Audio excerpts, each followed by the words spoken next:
Hello and welcome to the final presentation of Freie Fahrt for Your Heart, or rather, How to Live a Queer Highway Story, what it turned out to be in the end. The project is an interpretation of the Autobahn subject matter, and while the general subject of a futuristic queer road trip remained, a lot of the parameters of the project shifted significantly, and the end product is something that was completely unexpected for me. So without further ado, let me show you the process. The first sketches of the project show my interest in the rich visual language of pride flags and symbols and my attempts to layer them with the minimal and abstract vocabulary of road signs. So gender bending, characters, their fashion and a general rebel attitude fitting the idea of freedom on the road were a topic. Then try to transport my analog sketches to the digital realm and fiddling with style, taking inspiration from Helva artist Mike Mignola among others. This would remain the last time digitally drawing during the project, however, because here came a long break when I mostly focused on level design. When I got back after a few weeks, I wanted to develop an underlying narrative and characters, leading to the creation of Fox, a trans man journalist in a creative dry spell. Looking for inspiration, he decides to escape his murky apartment and hit the road.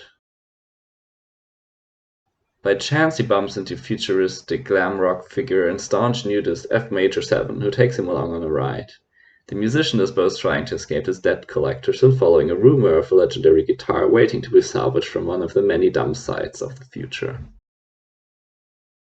After that, I tried to experiment with these two characters, juxtaposing and collaging them with surreal imagery derived from road signs and musical performance and notation. I often tried to use the road signs to comment on ongoing action, or let it pop up as foreshadowing to future events. The idea was to come up with sort of a film poster, but none of that really stuck to me. While working with characters, I also tried to expand my not-so-amazing knowledge of anatomy a little bit more. Mostly worked with videos from the Finnish instructor Proko, which are very recommendable. I also tried to come up with some car designs that aren't too futuristic, but also not exactly from today's world. Gotta say, till this day my interest is rather limited. I also took some time to look at various road signs I found interesting, although it went beyond pure Autobahn. Finally, I came up with a third character, Bartos, an android based on a member of the German band Kraftwerk. His quest is searching for his former bandmates, who were presumably thrown in a dump. Deciding this was going to be my cast, I now had one big problem. How would everything come together?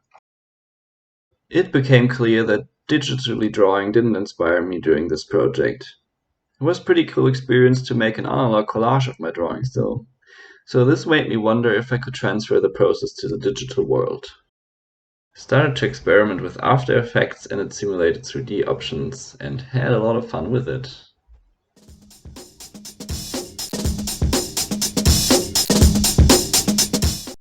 I felt my final image should keep the exciting, colorful vibe and receive an improved version of the handcrafted look.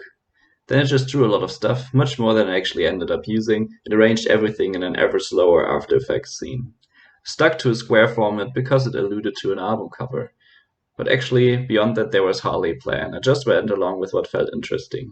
The final result is a 3D paper-crafted cover for a movie soundtrack, and whatever sounds it may entail, I hope it's a hell of a ride.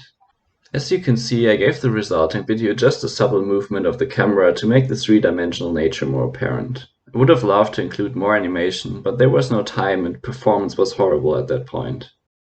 Anyway, I'll just give you a couple more seconds to have a look at the final work, and then we'll be off to the post-mortem.